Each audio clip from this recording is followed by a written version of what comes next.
Hi everybody, it's me सुमन मलिक और आज हम डिस्कस करने वाले फंडामेंटल ड्यूटीज़ के बारे में जो कॉन्स्टिट्यूशन के चैप्टर 4A में दी गई। और इस चैप्टर में एक ही आर्टिकल है, दैट इज़ आर्टिकल 51A। सो जब कॉन्स्टिट्यूशन बना था तब कहीं पर भी फंडामेंटल ड्यूटीज़ के बारे में नहीं बताया गया था, लेकिन बाद में 42nd अमेंडमेंट 1976 के द्वारा इस चैप्टर को कॉन्स्टिट्यूशन में ऐड किया गया था। और ये जो अमेंडमेंट है, सरदार स्वर्ण सिंह कमेटी के द्वारा रिकमेंड किया गया था कि भी 42nd अमेंडमेंट लेकर आया जाए। और इस अमेंडमेंट ने कॉन्स्टिट्यूशन में बहुत सारे मेजर चेंजेस किए थे, बहुत सारे आर्टिकल्स को अमेंड किया था। तो इसीलिए 42nd अमेंडमेंट को जो है मिनी कॉन्स्टिट्यूशन भी कहा जाता है, राइट।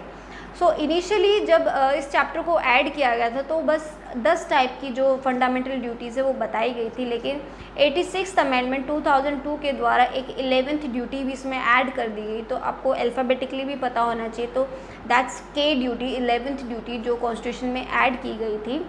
सो अगर ये क्वेश्चन आता है कि भी फंडामेंटल ड्यूटीज से रिलेटेड कौन कौन से अमेंडमेंट है, तो 42nd amendment and 86th amendment ये फंडामेंटल ड्यूटीज से रिलेटेड है। लेकिन इन अमेंडमेंट्स ने और भी चेंजेस किए थे कॉन्स्टिट्यूशन के अंदर, वो अलग है, लेकिन जो सिर्फ ड्यूटीज़ को इफेक्ट करता है वो ये 2 अमेंडमेंट्स है, राइट। सो फंडामेंटल ड्यूटीज़, राइट्स और डीपीएसपी ये तीनों ही अपने आप पे कहीं ना कहीं कोरिलेटिव्स होते हैं। अब जब ये क्वेश्चन ये पूछा जाता है कि फंडामेंटल ड्यूटीज़ की ज़रूरत क्या थी, why there is a need of fundamental duties, क्योंकि जब किसी एक पर्सन का राइट होता है, जब वो अपने राइट को एक्सरसाइज करता है, वो किसी के अगेंस्ट ही तो करता है, तो एक का राइट जो है दूसरे की ड्यूटी होता है। इसलिए ड्यूटीज़ का होना बहुत ज़रूरी था। क्योंकि अगर आपको मैं एज ए एग्ज़ाम्पल बताऊं तो अगर सबको राइट है कि हेल्दी इन्वायरमेंट में रहे, वो एक सुरक्षित जीवन जिए एक हेल्दी इन्वायरमेंट के अंदर, तो दूसरे पर्सन की ड्यूटी होती है कि वो इन्वायरमेंट को, अपने आसपास को साफ़ रखे, तभी तो सेकंड पर्सन उस हेल्दी इन्वायरमेंट को, उस क्लीन एनवायरनमेंट को एंजॉय कर सकेगा। तो इस तरह के और भी बहुत सारे एग्जाम्पल्स हो सकते हैं जिससे आपको पता चलेगा कि एक का राइट जो है दूसरे की ड्यूटी होता है। अब जैसे इसके आर्टिकल को अगर हम पढ़ते हैं 51A को, इसमें क्लियरली लिखा it shall be the duty of every citizen. अब इसमें ध्यान देने वाली बात है कि यहाँ पर शेल वर्ड का इस्तेमाल है। शेल जो है मैंडेटरी होता है, अगर मे होता तो आप पे मैंडेटरी नहीं होता कि आप इनको फॉलो करो या ना करो, लेकिन शेल का इस्तेमाल है, इट मीन्स आपको ये फॉलो करने ही होंगे। और एवरी सिटीज़न, यहाँ पे सिटीजन्स के बारे में, नागरिकों के बारे में बोला गया है। फंडामेंटल राइट्स में जो है कुछ राइट्स ऐसे हैं जो सिटीज़न और नॉन सिटीज़न दोनों को दिए गए, लेकिन यहाँ पर जो ड्यूटीज़ हैं वो सिर्फ सिटीजन्स को दी गई हैं, नॉन सिटीजन्स के बारे में यहाँ बिल्कुल नहीं कहा गया है, राइट। तो हर सिटीज़न की ड्यूटी बनती है कि ये जो 11 जो ड्यूटीज़ दी गई हैं वो उन्हें फॉलो करें, राइट। अब नेक्स्ट क्वेश्चन ये है कि भी जिस तरह से फंडामेंटल राइट्स जो है इन्फोर्सेबल बाय लॉ है, लेकिन ड्यूटीज़ जो है वो इन्फोर्सेबल बाय लॉ नहीं है। ये आपकी मोरल ड्यूटी कह लीजिए या फिर एक रिस्पेक्ट कह लीजिए टूवर्ड्स द नेशन, ये आपको फॉलो करनी पड़ेगी, लेकिन आप कोर्ट में जाके उसको किसी को ज़बरदस्ती फॉलो नहीं करवा सकते हैं, राइट। अब जैसे कि मैंने जुरिडिक्शन के बारे में बता दें, जैसे आर्टिकल 32 ऑफ द कॉन्स्टिट्यूशन जो जुडिशल रेमेडीज़ के बारे में बताता है कि भी अगर फंडामेंटल राइट आपको नहीं दिया जा रहा है या फिर वॉयलेट हो रहा है तो आप कोर्ट के पास जा सकते हैं। लेकिन अगर ड्यूटीज़ को फॉलो नहीं किया जा रहा है तो इससे रिलेटेड लेजिस्लेचर के पास पावर होती है, सेंटर के पास कह लीजिए, फिर स्टेट लेजिस्लेचर के पास ये पावर होती है कि वो उनसे रिलेटेड जो है लॉज बना सके। फंडामेंटल ड्यूटीज़ को आप बाय लॉ इन्फोर्स तो नहीं करवा सकते, लेकिन इसमें लेजिस्लेचर कह लीजिए या स्टेट लेजिस्लेचर हो गया, सेंटर के पास ये पावर होती है कि वो इस तरह के लॉज बनाए या फिर इस तरह के एक्ट बनाए जो आपको फंडामेंटल ड्यूटीज़ को फुलफ़िल करने में हेल्प करे। अब ये देखिए किस तरीके से आप जो फर्स्ट ड्यूटी जो दी गई है कि भी आपको नेशनल एंथम या जो नेशनल फ्लैग है उसकी रिस्पेक्ट करनी है। अगर आप उसकी रिस्पेक्ट नहीं करते, या आपकी ड्यूटी है कि आप इन चीज़ों की रिस्पेक्ट करें, अगर आप रिस्पेक्ट नहीं करते हो तो इट मीन्स कि आपको कोई फोर्सफुली रिस्पेक्ट करने के लिए मजबूर नहीं कर सकता है, राइट। तो इस तरह से क्या होगा कि कोई भी पर्सन अपनी मनमर्जी करेगा, हो सकता है वो अपने नेशनल फ्लैग की, नेशनल एंथम की डिसरिस्पेक्ट करें।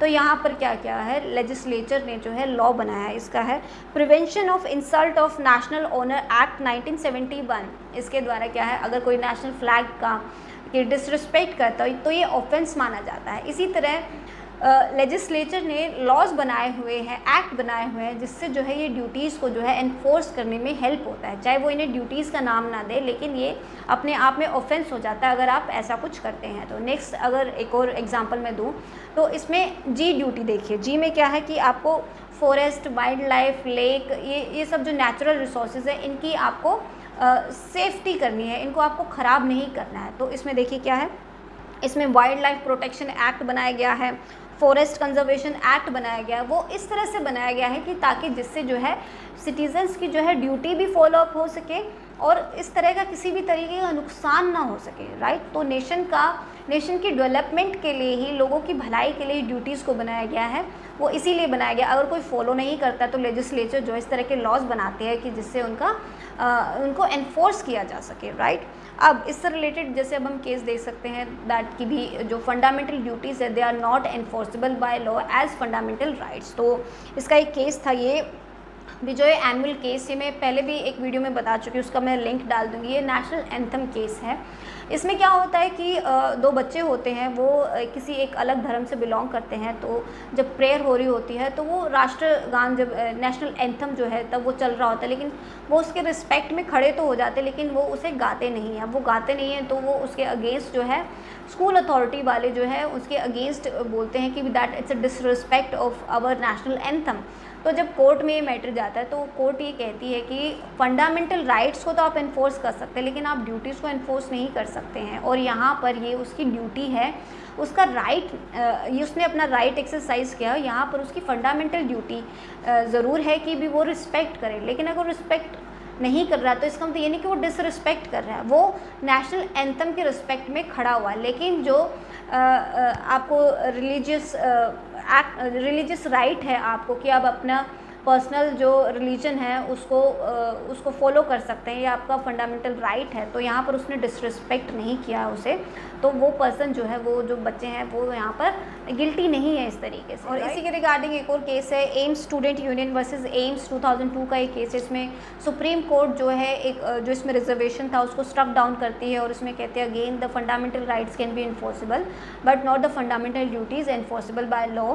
इसमें ज़्यादा इंपॉर्टेंट केस ये बिजॉय एमएन वाला था, आप ये ज़रूर देखिएगा। और जो फंडामेंटल ड्यूटी जो जी है, जो इन्वायरमेंट की बात करती है, सेफ़ एंड हेल्दी इन्वायरमेंट की बात करती है, उसमें MC Mehta versus union of India 1983 का एक केस है।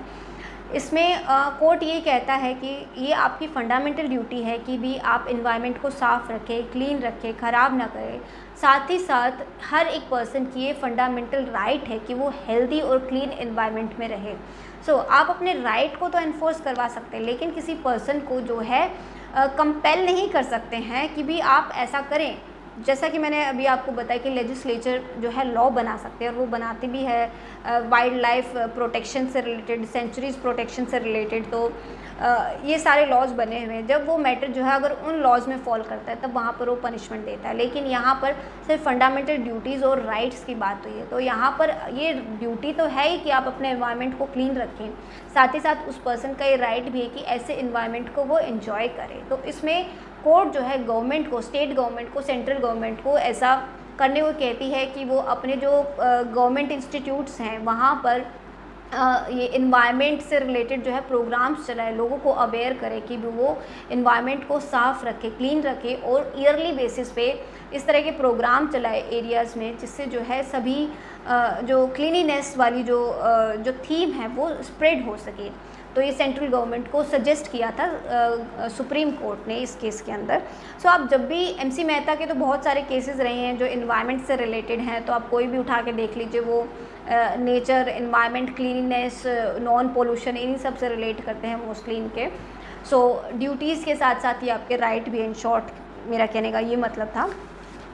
नेक्स्ट आप देखिएगा, आपको ये पता होना चाहिए राष्ट्रगीत और राष्ट्रगान में अंतर होता है। जो नेशनल एंथम है वो है जन गण मन और जो राष्ट्रगीत है वो है वंदे मातरम। वैसे ये कोई ऐसा क्वेश्चन नहीं बनेगा आपका, बट फिर भी फॉर योर नॉलेज मैंने आपको बताया है।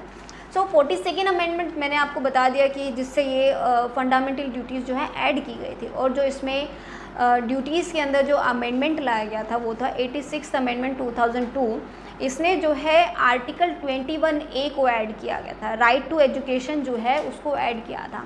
मैंने जो आपको शुरू में बताया कि फंडामेंटल राइट्स और ड्यूटीज़ जो हैं ये कोरिलेटिव्स हैं। अभी एक बहुत अच्छा एग्जांपल है जो मैं आपको दूंगी किस तरह से कोरिलेटिव्स हैं। 86th अमेंडमेंट ने article 21A right to education इसमें ऐड किया, और जो ड्यूटी के 11th ड्यूटी है वो भी राइट टू एजुकेशन से ही रिलेट करती है। वो किस तरह से करती है देखिए, 21A कहता है compulsory education to every children age 6 to 14 years, मतलब जो 6 से 14 साल के बच्चे हैं उनके लिए कंपलसरी एजुकेशन की बात करता है, फ्री एजुकेशन की बात करता है। राइट टू एजुकेशन है आर्टिकल 21A। और जो आपकी के 11th ड्यूटी है वो कहता है duty of parents and guardian to provide education to their children, मतलब यहाँ पर हर पेरेंट्स की, हर गार्जियन की ये ड्यूटी बनती है। वहाँ पर राइट था, यहाँ पर इन पर ड्यूटी इम्पोज कर दी गई है कि अपने 6 से 14 साल के बच्चों को वो एजुकेशन दे, ये इनकी ड्यूटी है। राइट अब यहाँ पे देखिए पेरेंट्स और गार्जियन की बात की गई, किसी अदर पर्सन की बात नहीं की गई, तो आप ये ध्यान रखिएगा, सिर्फ पेरेंट्स और गार्जियन पे ये ड्यूटी है कि वो अपने 6 to 14 ईयर्स तक के जो बच्चे हैं उन्हें एजुकेशन प्रोवाइड करें। So this is all.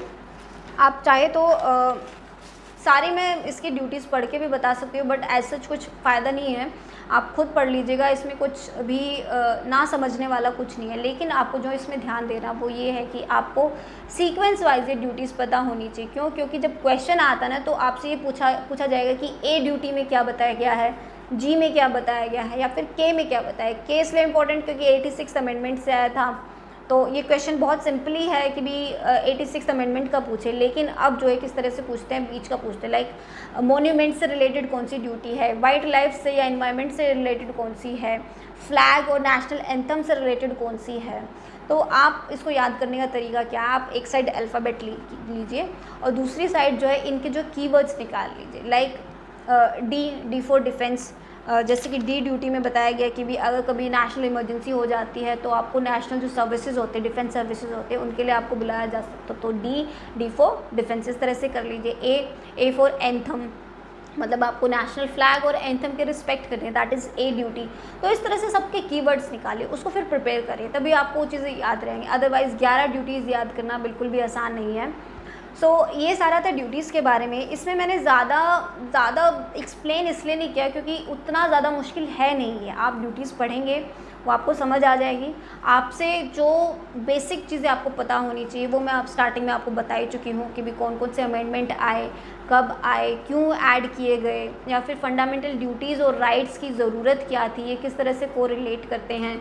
और अगर फंडामेंटल ड्यूटीज़ जो हैं एनफोर्सेबल बाय लॉ नहीं है तो इनकी इंपॉर्टेंस क्या है। इंपॉर्टेंस इसीलिए होती है, वही जो एक का राइट एक की ड्यूटी है, और इसे इन्फोर्स करने का एक दूसरा तरीका क्या बताया कि भी लेजिस्लेचर लॉज बनाती है। मोस्टली हर ड्यूटी पे कोई ना कोई लॉ बना ही हुआ है जो इन्हें एनफोर्स करने में हेल्प करता है। तो ये सारा था फंडामेंटल ड्यूटीज़ के बारे में।